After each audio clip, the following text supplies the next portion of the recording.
حضرت سیدنا اون محمد کی شہادت، اون ابن عبداللہ محمد ابن عبداللہ، یہ شہادتیں ہیں۔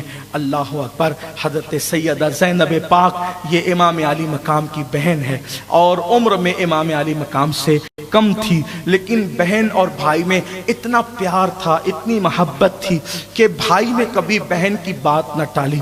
اگر کسی کو بھائی بہن کی محبت دیکھنا ہے میدان کربلا میں دیکھے۔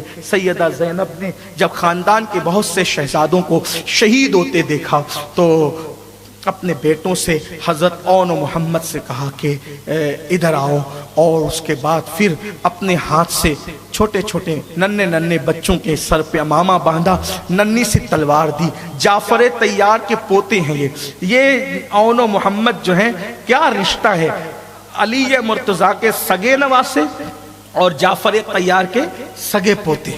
اللہ اکبر۔ سر پہ امامہ باندھا، تلوار دی، اور تلوار دینے کے بعد ڈھال دی، اور ڈھال دے کر کے دونوں شہزادوں کو لے کر آئی اور اپنے بھائی کے سامنے امام علی مقام کے سامنے کھڑی ہو گئی۔ امام نے تو کئی لاشیں صبح سے لے کر اب تک لاشیں اٹھا کر لاتے ہیں، لاشیں اٹھا کر لاتے ہیں، جو شہید ہوتا ہے لاشیں اٹھا کر لاتے ہیں، لاشیں اٹھا کر لا کر کے دل چھلنی ہوتا ہے، لیکن اب بھائیوں کی لاشیں اٹھائی، بھتیجوں کی لاشیں اٹھائی، اور اب بھانجے سامنے کھڑے۔ سیدہ زینب کہتی ہے بھیا پوری زندگی کبھی آپ نے میری بات نہیں کاٹی، میرے پاس کچھ نہیں ہے سوائے ان 2 امانتوں کے، یہ میری زندگی کا کل سرمایہ ہے، یہی 2 بچے ہیں میرے، اور میں چاہتی ہوں کہ انہیں کربلا میں بھیج دوں۔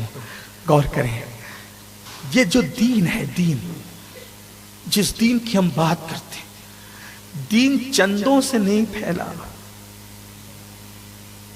چندوں کا رواج تو آج ہے، دین ان چاندوں کے پامال ہونے سے پھیلا ہے۔ وہ چاند تھے وہ لوگ، قمر تھے وہ لوگ جن کے پامال ہو۔ سوچو ایک ماں اپنی گود اجاڑ رہی ہے جان بوجھ کر۔ بھائیو چڑیا بھی اپنا گھونسلہ نہیں اجاڑتی۔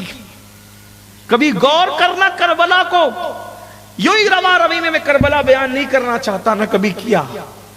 گھر جا کر کے سوچنا، چڑیا بھی کبھی اپنا گھونسلہ نہیں اجاڑتی، وہ ماں کا سینہ کیسا ہوگا، اپنی گود اجاڑ رہی، 2 ہی بیٹے ہیں، اور کہتی ہے بھیا میں انہیں کربلا کے میدان میں بھیج رہی ہوں۔ امام نے فرمایا کہ زینب میرا امتحان نہ لو، میری بہن میرا امتحان نہ لو۔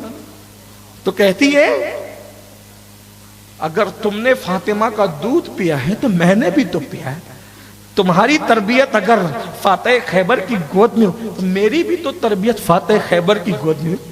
اگر تم کو رسول اللہ نے گھٹی دی اسے تو وہ گھٹی تو میں نے بھی لی رسول اللہ کی زبانی۔ میں فاطمۃ الزہرا کو، علی مرتضیٰ کو، نانا کو کیا منہ دکھاؤں گی کہ سیدہ کا لال لٹا رہا تھا اور میں اپنے بچوں کو سنبھال کے لے کے بیٹھی تھی، میں کیا منہ دکھاؤں گی؟ آپ نے میری بات نہیں کاٹی، ماں کا واسطہ، امی کا واسطہ، ان دونوں کو جانے دو۔ امام نے بھانجوں کی پیشانی چومی اور پیشانی چوم کر کے کہا جاؤ۔ جس وقت زینب اپنے بیٹوں کو بھیج رہی تھی وہ زینب بنت علی تھی، جس وقت بھیج رہی تھی زینب بنت علی تھی، اور جب شہزادے گئے تو شمر نے اور ابن سعد نے ہنس کر کے کہا حسین جوان ختم ہو گئے خیمے میں، اب بچوں کو بھیجنے لگے ہو۔ امام نے کوئی جواب نہ دیا کیونکہ بہن کی ضد تھی اور بہن کی ضد ٹال نہیں سکتے تھے۔ دونوں شہزادوں نے جواب دیا، کہا کہ ہم بچے ہمیں بچہ سمجھتا ہے، علی کے نواسے ہیں، اور جعفر طیار جس کی تلوار کی گونج اب بھی تمہارے ملک شام میں ہے، اس جعفر طیار کے سگے پوتے عبداللہ ابن جعفر طیار کے بیٹے ہیں۔ اگر ہمیں بچہ سمجھتا ہے تو آ مقابلے کے لیے۔ اور پھر اللہ اکبر، ہمارے بزرگوں نے جو ان کی شجاعت کا انداز لکھا ہے، اگر وقت ہو تو ایک ایک شہادت کو تفصیل کے ساتھ پڑھا جائے، لیکن ہر سال کی یہی داستان ہے کہ میں بار بار آپ سے یہ کہتا ہوں، وقت کی قلت ہے۔ جب سے 10 بجے کی پابندی ہمارے یہاں، تو اس وقت سے وقت کی قلت ہے۔ بہرحال اتنا بڑی شجاعت کی داد دی، اور بالآخر چاروں طرف سے جب دونوں شہزادوں کو گھیر لیا گیا، شہید ہوئے، سر کاٹ کے پھینکا، حسین لے جا اپنے بھانجوں کی لاش۔ امام جب بھانجوں کی لاش کو لے کر کے آئے، جب بھیجا تھا تو زینب بنت علی تھی، اور جب بیٹوں کا لاشا دیکھا تو زینب بنت علی، اب آج صرف ماں تھی، ماں جب بیٹوں کا لاشا دیکھا تو برداشت نہ کر سکی، گود اجڑی تو تڑپ گئی اور بیٹوں کی لاش سے لپٹ لپٹ کر رو کر کہتی تھی، اللہ تمہیں جزا دے میرے بیٹو، تم نے فاطمہ الزہرا کی بیٹی کو فاطمہ کے دربار میں سرخرو کر دیا۔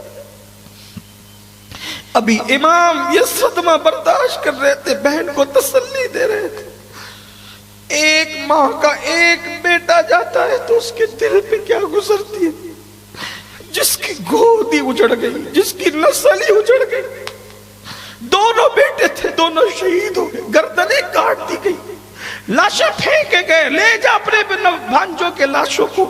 امام لاتے ہیں، لپٹ لپٹ کے روتی، بہن کو تسلی دیتے ہیں۔